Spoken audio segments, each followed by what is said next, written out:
so good at that.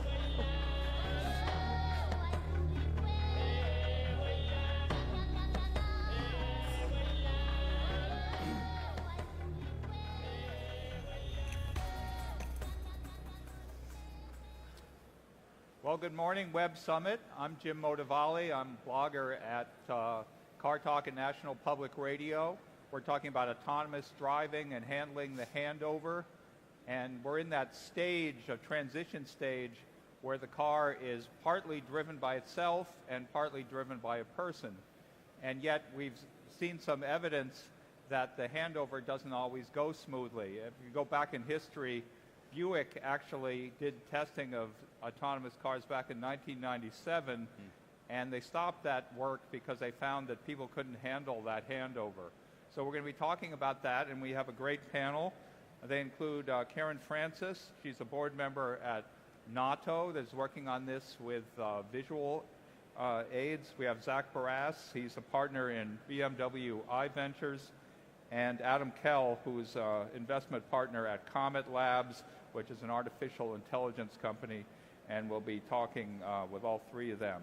But Karen, why don't we start with you and some of the work that you're doing at NAUTO. To tell us about what NAUTO does and how you identified driver distractions. I understand that drivers get distracted every 4 seconds, which sounds like it's amazing that we can drive at all.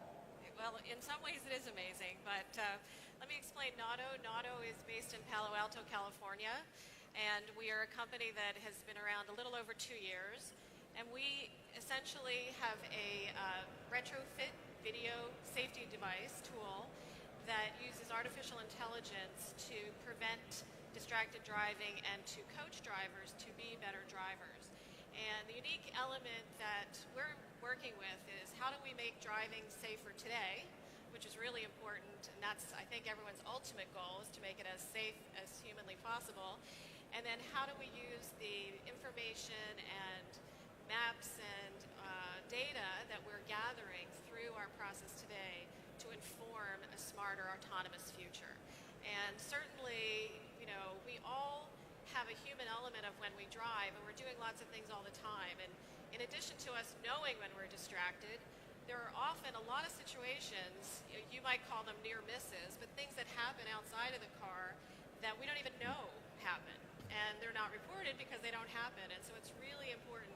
Our device enables us to see outside of the vehicle, inside of the vehicle, and match those two universes to be smarter overall.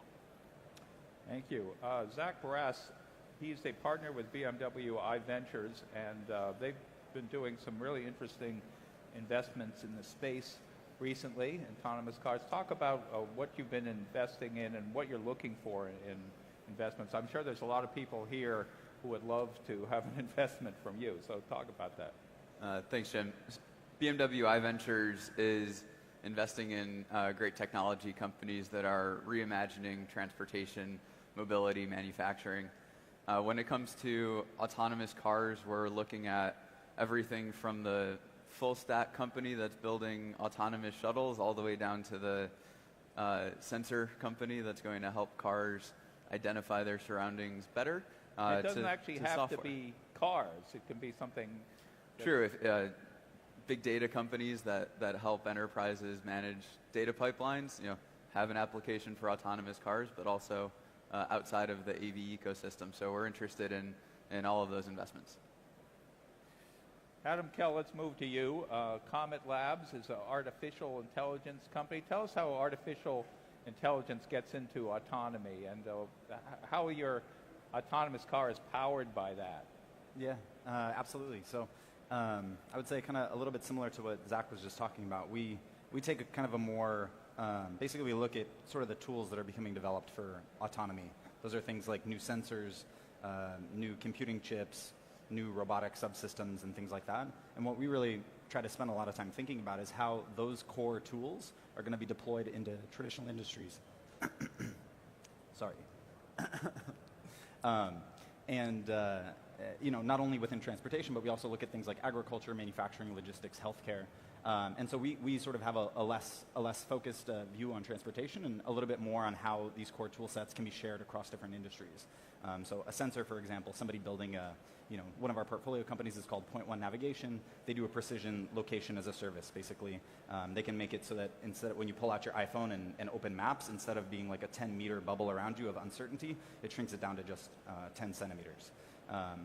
Those types of enabling technologies will be platforms that can be applied to lots of different industries, and those are the types of companies that we like to invest in. Let's get into this question of handling the handover, because Google showed a car with no steering wheel, no pedals, and obviously they want to go to right to level 4. They want to skip the human interaction. But a company like BMW, maybe Daimler also, they like the idea that you can drive sometimes, that maybe you'd have to go to a private track and you could drive there.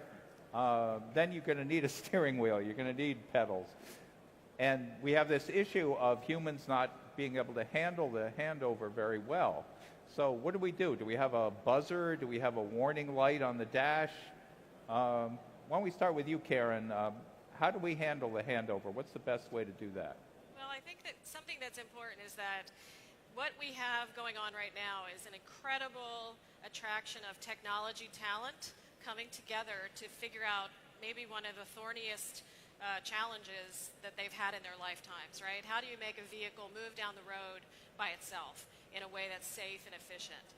At the same time, we have humans who have to adapt this concept not only in their day-to-day driving, but also in their heads, right? How many people are in conversations and dinner parties where you start talking about autonomous and half the room freezes up because they can't fathom how this is going to work? So really what's important is that companies, as we're designing the technology to make the vehicle work, we're also understanding what's going on inside the head of the driver, the rider, the person who today is driving their own car and 5 years from now might just be a rider. And so it's important to marry the psychology of how people are thinking about this with the technology.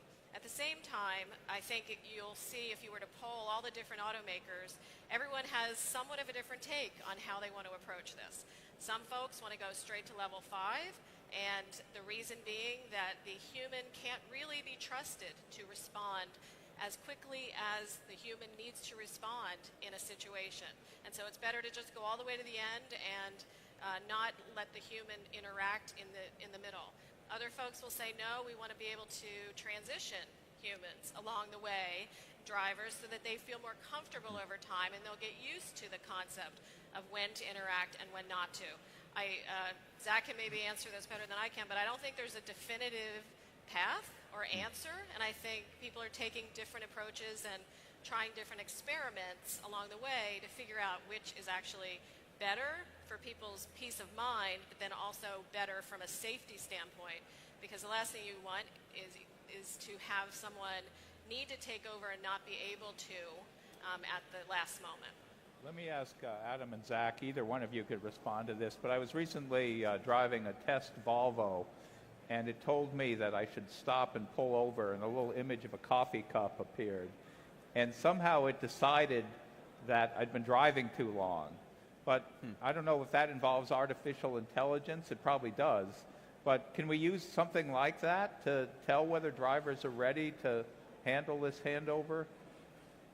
Yeah, I think you're bringing up the idea of giving signals to the driver. That's incredibly important. And it's like eye movements are important, right? Like if I'm blinking a lot, it means I'm tired, right? Sure. So you can have inward-facing cameras that can detect drowsiness, that can detect whether people are paying attention. But just stepping back, people are horrible at paying attention in vehicles. One of our portfolio companies, ZenDrive, did a study of about 600 million driving miles and identified that 88 out of 100 drives, people will take out their phones and use it for an average of 3.5 minutes per hour.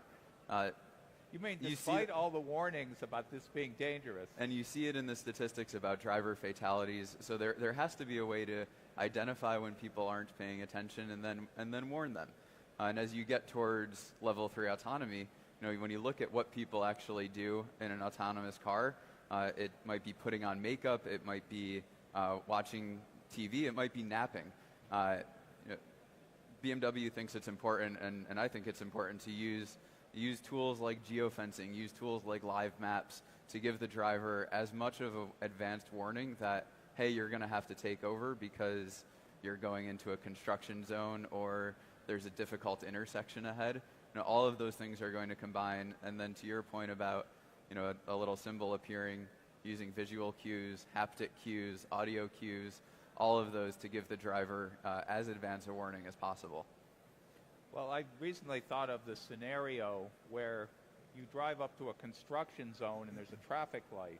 The traffic light might be red, but there's a policeman there and he's beckoning you through the light.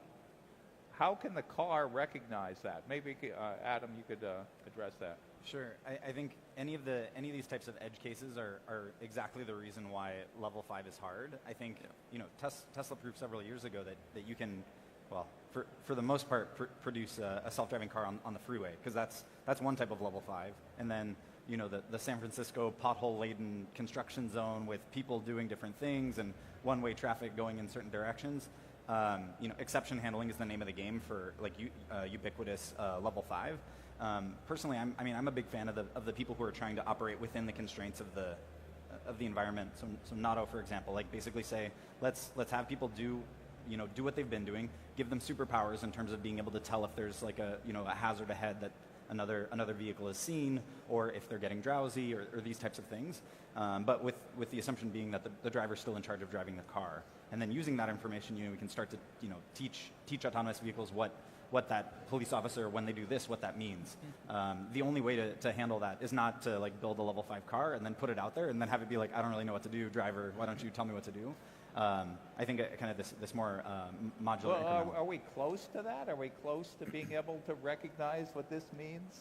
I don't think anybody's working on that problem yet. I think that's something that's so far down the road of being able to do kind of this we're still kind of in the world of Mobileye being able to figure out where a lane is. That's kind of the easiest thing to.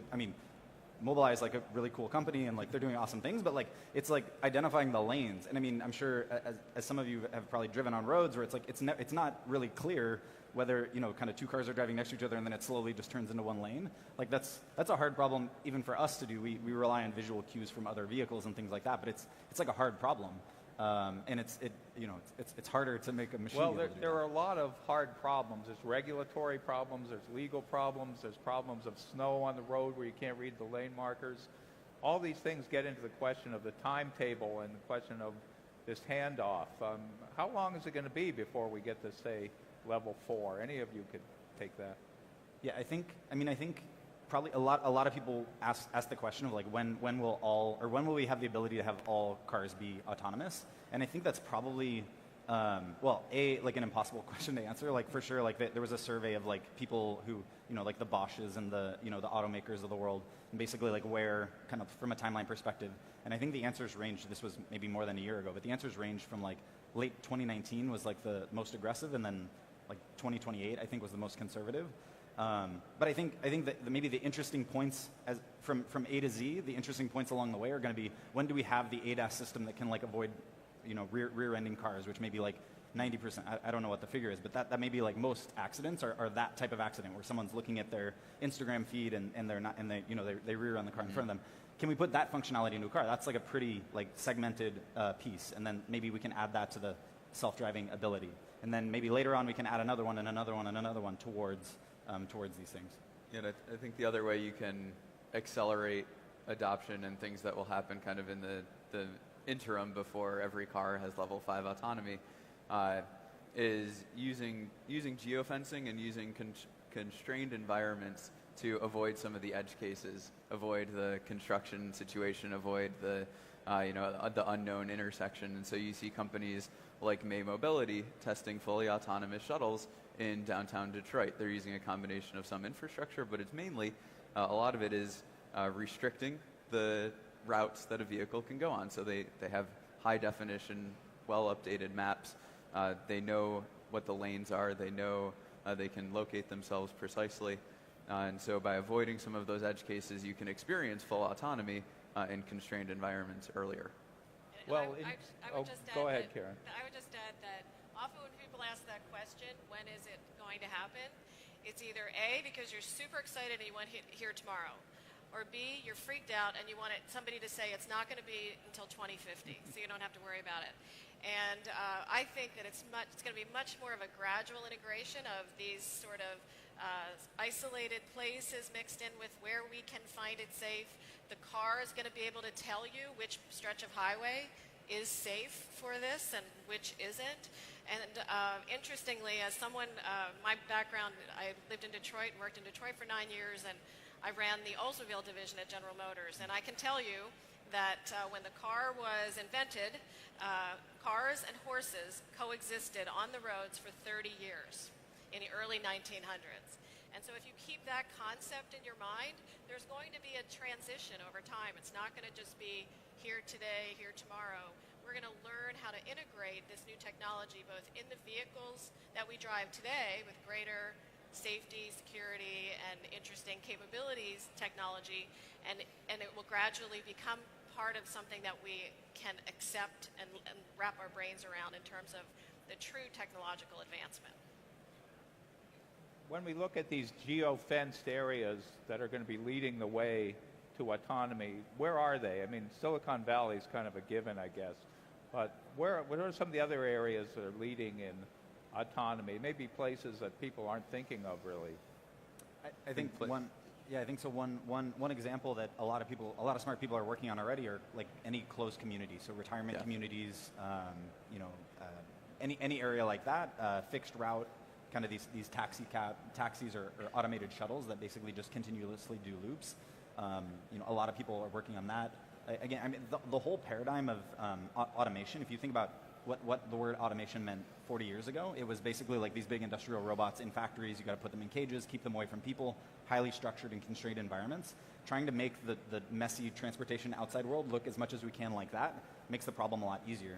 Nothing is more unstructured than me checking my, I don't do this, but like, well, I think everybody says that they don't do this, but is like me checking my Instagram feed and then like drifting, because it's like you can't really model like that. It's like if I'm looking at a really cool post, maybe I'm doing something weird, or like if I'm looking at it, it's like, how do you model that as an autonomous vehicle? It like looks at it and it's like, okay, is this guy drunk? Like what's going on? Like that's the most unstructured environment, and anything to do to limit that. So sorry, but to answer your question, I think like closed courses, special lanes and highways, I think we're already starting to see things like this. I'm going to be doing 2 other panels that are about connected cars. One is about the sort of living room on wheels concept of what the interior of the car is going to be, and the other one is on connected trucks. And I tend to think that we're going to see autonomy in trucks before we see it in cars in terms of platooning, but we'll be talking about that later. One thing I did want to mention to the panel here is the concept of electric vehicles and autonomy. Do those go closely together? It does seem to me that for a lot of reasons, self-driving cars will also be electric. They'll be connected, electric, and autonomous. Those 3 things. Is that right, or do you have a different vision of that? Any of you? Yeah, I would absolutely agree. Part of the reason is I have a feeling that autonomy will make its way out into the world first through fleets. People won't own an autonomous car initially. They may first experience it through a mobility service provider. And those companies care a lot about marginal cost. They're laser focused on how much does it cost to get a rider from point A to point B. And the cheapest way to do that is through an electric vehicle.